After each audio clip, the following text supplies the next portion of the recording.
ba yung relevance ng ano na yun?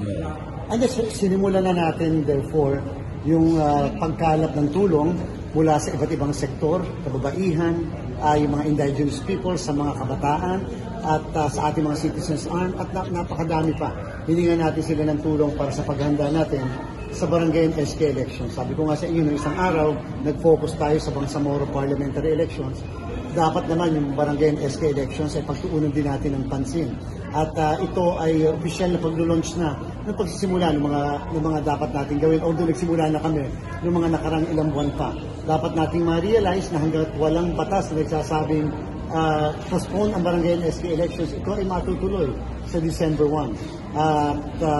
Tingnan natin, obserbahan natin ano mangyayari sa June 2 to 12 kung saan magkukonvene ang ating Kongreso kung maipapasa tayo sinasabing fixing ng term of office of the barangay officials. Pero in the meantime, dahil walang ganyan, wala namang pagbabago sa batas, kaya tayo naghahanda rin para sa December 1 BSK.